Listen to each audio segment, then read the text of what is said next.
Village ലൈറ്റിൻ്റെ പുതിയ എപ്പിസോഡിലേക്ക് എല്ലാ സ്നേഹിതർക്കും സ്വാഗതം.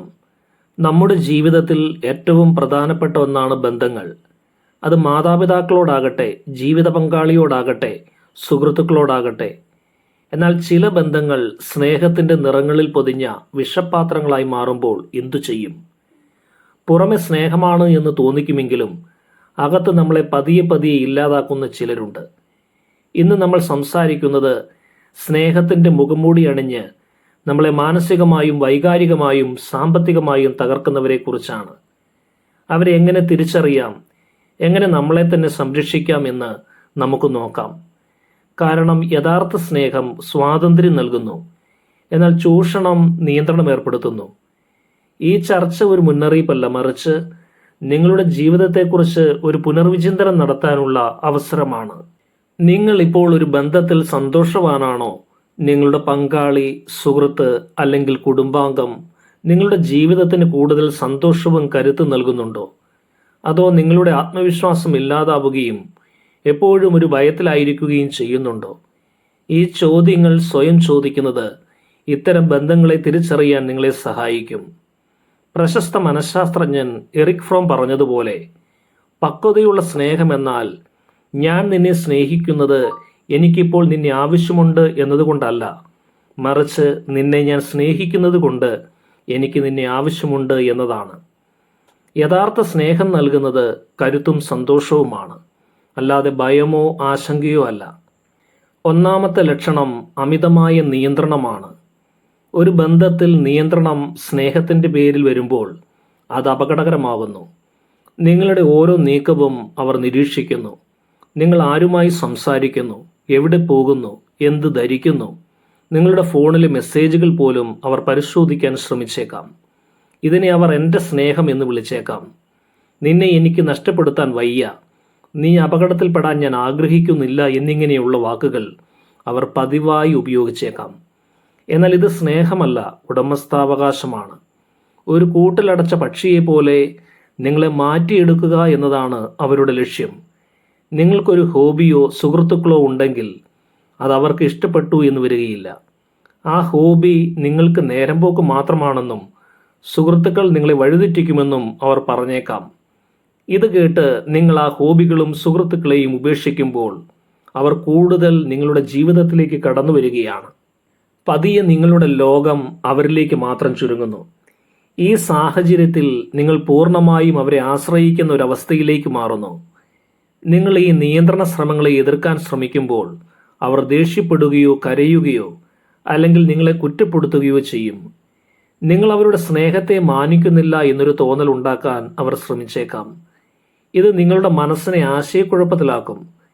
യഥാർത്ഥത്തിൽ അവർക്ക് നിങ്ങളെ നിയന്ത്രിക്കാൻ മാത്രമാണ് താല്പര്യം.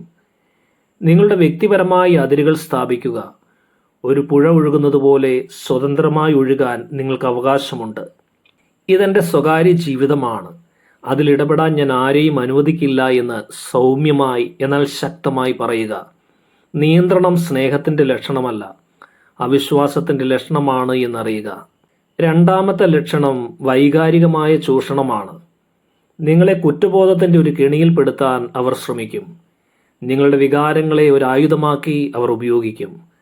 നിങ്ങൾ അവരുടെ ആഗ്രഹങ്ങൾക്ക് വഴങ്ങിയില്ല എങ്കിൽ നീ എന്നെ സ്നേഹിക്കുന്നില്ല, അല്ലെങ്കിൽ എന്നെ വേദനിപ്പിക്കാനാണോ നീ ഇത് ചെയ്യുന്നത് എന്നെല്ലാം അവർ പറയും. ചിലപ്പോൾ കരഞ്ഞും ഭീഷണിപ്പെടുത്തിയും അവർ അവരുടെ ലക്ഷ്യങ്ങൾ സാധിച്ചെടുക്കും.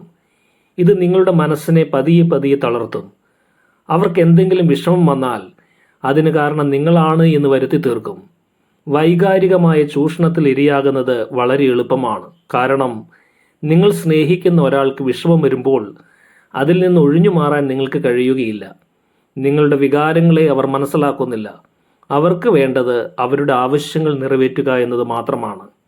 നിങ്ങളുടെ വേദന അവർക്ക് ആയുധം മാത്രമാണ്. അവർ നിങ്ങളുമായി ഒരുതരം വൈകാരികമായ ബ്ലാക്ക്മെയിലിംഗിൽ ഏർപ്പെടുകയാണ്. ഇത് നിങ്ങളുടെ ആത്മാഭിമാനത്തെ നശിപ്പിക്കുകയും അവരുടെ എല്ലാ ആവശ്യങ്ങൾക്കും വഴങ്ങാൻ നിങ്ങളെ നിർബന്ധിക്കുകയും ചെയ്യും. അവരുടെ വൈകാരികമായ സമ്മർദ്ദത്തിന് വഴങ്ങാതെ നിങ്ങളുടെ വികാരങ്ങൾ സംരക്ഷിക്കുക. മറ്റൊരാളുടെ വികാരങ്ങൾ അവരുടെ ഉത്തരവാദിത്തമാണ്, നിങ്ങളുടെയല്ല എന്ന മനഃശാസ്ത്രപരമായ സത്യമോർക്കുക. നിങ്ങളുടെ സന്തോഷത്തിന് നിങ്ങൾ ഉത്തരവാദിയാണ് എന്ന് മനസ്സിലാക്കുക. അവരുടെ ദേഷ്യത്തിനോ സങ്കടത്തിനോ കാരണം നിങ്ങളല്ല എന്ന് സ്വയം ഓർമ്മിപ്പിക്കുക. മൂന്നാമത്തെ ലക്ഷണം സാമ്പത്തികമായ ചൂഷണമാണ്. നിങ്ങളുടെ സാമ്പത്തിക സ്വാതന്ത്ര്യത്തെ ഇല്ലാതാക്കുക എന്നത് അവരുടെ പ്രധാന ലക്ഷ്യമായിരിക്കും. നിങ്ങളുടെ വരുമാനം, സാമ്പത്തികം എന്നിവയിൽ അവർക്ക് നിയന്ത്രണം വേണമെന്ന് നിർബന്ധം പിടിക്കാം. സാമ്പത്തികമായി നിങ്ങളെ ആശ്രയിക്കാൻ അവർ ശ്രമിച്ചേക്കാം. അവരുടെ ആവശ്യങ്ങൾക്കായി നിങ്ങളുടെ പണം ഉപയോഗിക്കാൻ നിർബന്ധിക്കും. നമ്മൾക്ക് ഒരുമിച്ച് ഒരു ഭാവി കെട്ടിപ്പടുക്കാനുള്ളതല്ലേ എന്ന് അവർ പറയും. ഇത് നിങ്ങൾക്ക് സാമ്പത്തികമായി അവരെ ആശ്രയിക്കേണ്ട അവസ്ഥയിലേക്ക് നയിക്കും.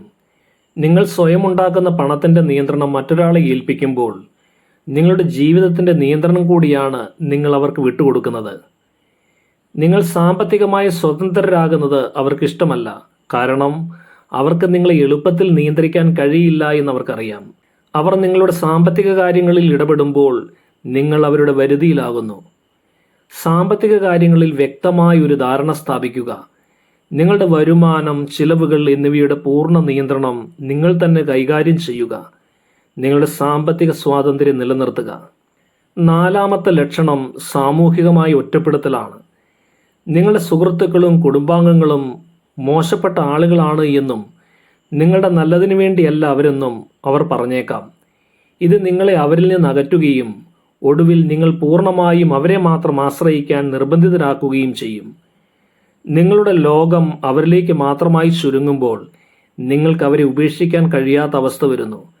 നിങ്ങൾ ഒറ്റപ്പെടുമ്പോൾ നിങ്ങൾ പൂർണ്ണമായും അവരുടെ ലോകത്തകപ്പെട്ടു പോകുന്നു. അവർ പറയുന്നതാണ് ശരി, അവരുടെ ചിന്തകളാണ് ശരി എന്നൊരു തോന്നൽ നിങ്ങൾക്ക് വരും. ഇത് നിങ്ങളുടെ ചിന്തകളെയും വിശ്വാസങ്ങളെയും മാറ്റിയെടുക്കാൻ അവരെ സഹായിക്കും. നിങ്ങളുടെ സാമൂഹിക ബന്ധങ്ങൾ ഇല്ലാതാകുമ്പോൾ നിങ്ങൾക്കൊരു പിന്തുണ ഇല്ലാതാകുന്നു. നിങ്ങളുടെ സാമൂഹിക ബന്ധങ്ങൾക്ക് പ്രാധാന്യം നൽകുക. സുഹൃത്തുക്കളോടും കുടുംബത്തോടും തുറന്ന് സംസാരിക്കുക. ഒറ്റപ്പെടാൻ നിങ്ങളെ അനുവദിക്കരുത്. അഞ്ചാമത്തെ ലക്ഷണം നിങ്ങളെ മാനസികമായി തളർത്തുക എന്നുള്ളതാണ്. നിങ്ങളുടെ കഴിവുകളെയും ആത്മവിശ്വാസത്തെയും നശിപ്പിക്കാൻ ശ്രമിക്കുന്നവരാണിവർ. നിനക്കിതിനൊന്നും കഴിവില്ല, നിന്റെ ആശയങ്ങൾ മണ്ടത്തരമാണ് എന്നൊക്കെ നിരന്തരം പറഞ്ഞ് നിങ്ങളെ നിസ്സാരവൽക്കരിക്കും. നിങ്ങളുടെ സ്വപ്നങ്ങളെയും ലക്ഷ്യങ്ങളെയും അവർ തച്ചുടയ്ക്കും. നിങ്ങൾ സ്വയം വിലയില്ലാത്തവരാണ് എന്ന് അവർ നിങ്ങളെക്കൊണ്ട് വിശ്വസിപ്പിക്കാൻ ശ്രമിക്കും. പ്രശസ്ത തത്വചിന്തകനായ റാൽഫ് വാൻഡോ എമേഴ്സൺ പറഞ്ഞതുപോലെ, ആത്മവിശ്വാസമാണ് എല്ലാ വിജയങ്ങളുടെയും ആദ്യത്തെ രഹസ്യം. ഈ ആത്മവിശ്വാസം ഇല്ലാതാക്കാൻ അവർക്ക് കഴിഞ്ഞാൽ നിങ്ങൾ എളുപ്പത്തിൽ അവരുടെ വരുതിയിലാകും. അവർ നിങ്ങളുടെ ആത്മവിശ്വാസം തകർക്കാൻ ശ്രമിക്കുമ്പോൾ നിങ്ങൾ സ്വയം സംശയം തോന്നും. നിങ്ങൾ ശരിക്കും ഒരു കഴിവുമില്ലാത്ത ആളാണോ എന്ന് നിങ്ങൾക്ക് തോന്നി തുടങ്ങും. ഇത് നിങ്ങളെ മാനസികമായി തളർത്തും. നിങ്ങളുടെ ജീവിതത്തിലെ എല്ലാ സന്തോഷങ്ങളും ഇല്ലാതാക്കാൻ ഇത് കാരണമാകും. നിങ്ങളുടെ കഴിവുകളെ വിശ്വസിക്കുക. സ്വയം മെച്ചപ്പെടുത്താൻ ശ്രമിക്കുക. അവരുടെ വിമർശനങ്ങളെ നിങ്ങളുടെ പോരായ്മയായി കാണാതെ അവരുടെ അസൂയയുടെ പ്രതിഫലനമായി കാണുക. ആറാമത്തെ ലക്ഷണം നിങ്ങളുടെ ആവശ്യങ്ങൾ അവഗണിക്കുക എന്നുള്ളതാണ്. നിങ്ങൾക്കൊരാവശ്യം വരുമ്പോൾ അതവർക്ക് ഇഷ്ടപ്പെട്ടിട്ടില്ല എങ്കിൽ അവർ പൂർണ്ണമായും അവഗണിക്കും. അവരുടെ ഇഷ്ടങ്ങൾക്കും സൗകര്യങ്ങൾക്കും മാത്രമായിരിക്കും അവർ പ്രാധാന്യം നൽകുന്നത്.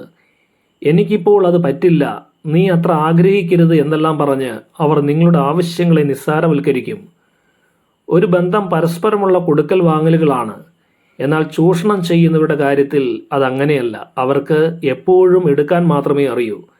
നിങ്ങളുടെ ആവശ്യങ്ങൾ അവർ പരിഗണിക്കാതിരിക്കുമ്പോൾ നിങ്ങൾ ഒരു ശൂന്യതയിൽ അകപ്പെട്ടതുപോലെയാകും.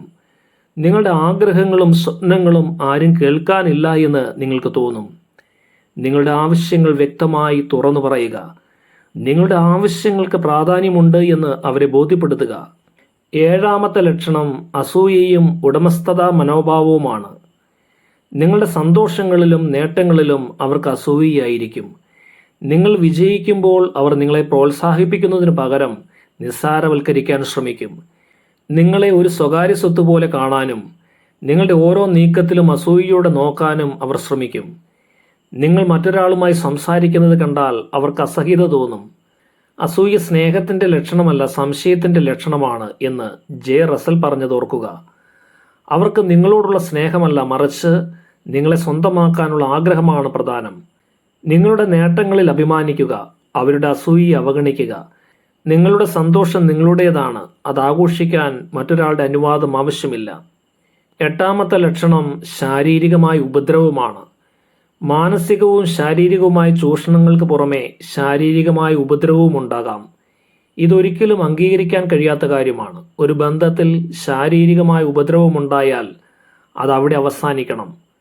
ഒരു കാരണവശാലും ശാരീരികമായ ഉപദ്രവം സഹിക്കരുത്. എത്രയും പെട്ടെന്ന് ആ ബന്ധത്തിൽ നിന്ന് പുറത്തു വരിക. സുരക്ഷിതമായ ഒരിടത്തേക്ക് മാറുക. പോലീസിൻ്റെയും നിയമപരമായ സ്ഥാപനങ്ങളുടെയും സഹായം തേടുക. ഒൻപതാമത്തെ ലക്ഷണം വാഗ്ദാനങ്ങൾ ലംഘിക്കുന്നതാണ്. പല വാഗ്ദാനങ്ങൾ നൽകി അവർ നിങ്ങളെ നിയന്ത്രണത്തിലാക്കാൻ ശ്രമിക്കും. എന്നാൽ ആ വാഗ്ദാനങ്ങൾ പാലിക്കപ്പെടാറില്ല. ഇത് നിങ്ങളെ ആശയക്കുഴപ്പത്തിലാക്കുകയും അവരുടെ നിയന്ത്രണത്തിൽ നിർത്തുകയും ചെയ്യും. അവരുടെ വാക്കുകളല്ല, പ്രവൃത്തികളാണ് പ്രധാനമെന്ന് തിരിച്ചറിയുക. അവർ നൽകിയ വാഗ്ദാനങ്ങൾ പാലിക്കുന്നതിൽ സ്ഥിരതയില്ലെങ്കിൽ അവർക്ക് നിങ്ങളുടെ ജീവിതത്തിൽ പ്രാധാന്യം നൽകേണ്ടതില്ല എന്ന് മനസ്സിലാക്കുക. പത്താമത്തെ ലക്ഷണം നിങ്ങളുടെ നേട്ടങ്ങളിൽ സന്തോഷിക്കാതിരിക്കുന്നതാണ്. നിങ്ങളുടെ സന്തോഷങ്ങളിലും നേട്ടങ്ങളിലും അവർക്ക് താല്പര്യക്കുറവായിരിക്കും. നിങ്ങളൊരു പുതിയ ജോലി നേടുന്നതോ പരീക്ഷയിൽ വിജയിക്കുന്നതോ കേട്ടാൽ അവർക്ക് സന്തോഷത്തിന് പകരം അസൂയയായിരിക്കും. നിങ്ങളുടെ നേട്ടങ്ങളിൽ നിങ്ങൾ തന്നെ സന്തോഷം കണ്ടെത്തുക. നിങ്ങളുടെ സന്തോഷങ്ങൾ ആഘോഷിക്കാൻ മറ്റൊരാളുടെ അനുവാദം ആവശ്യമില്ല എന്ന് മനസ്സിലാക്കുക. ഈ ലക്ഷണങ്ങൾ നിങ്ങളുടെ ബന്ധങ്ങളിൽ നിങ്ങൾ കാണുന്നുണ്ട് എങ്കിൽ അതൊരു റെഡ് ഫ്ലാഗായി കണക്കാക്കുക. ഇത് നിങ്ങളുടെ ആത്മാവിനെ പതിയെ പതിയെ നശിപ്പിക്കുന്ന ഒരുതരം വിഷമാണ്. ഒരു ബന്ധം ആരോഗ്യകരമാകണമെങ്കിൽ അതിൽ പരസ്പര ബഹുമാനം, വിശ്വാസം, സ്വാതന്ത്ര്യം എന്നിവ അത്യാവശ്യമാണ്. ഈ ലക്ഷണങ്ങൾ നിങ്ങളുടെ ബന്ധങ്ങളിൽ ശ്രദ്ധയിൽപ്പെട്ടാൽ ആ ബന്ധത്തിൽ നിന്ന് പുറത്തു വരാൻ ശ്രമിക്കുക. നിങ്ങളെ സ്നേഹിക്കുന്ന ഒരാൾ നിങ്ങളെ വേദനിപ്പിക്കുകയില്ല എന്ന സത്യം ഓർക്കുക. നിങ്ങളുടെ സന്തോഷമാണ് ഏറ്റവും പ്രധാനം. സ്വയം സ്നേഹിക്കുക, മറ്റുള്ളവരെയും സ്നേഹിക്കുക. വില്ലേജ് ലൈറ്റിൻ്റെ ഈ അധ്യായം ഏവർക്കും പ്രയോജനപ്രദമായി എന്ന് കരുതുന്നു. വീഡിയോ കണ്ട എല്ലാ സ്നേഹിതർക്കും ഹൃദയം നിറഞ്ഞ നന്ദി.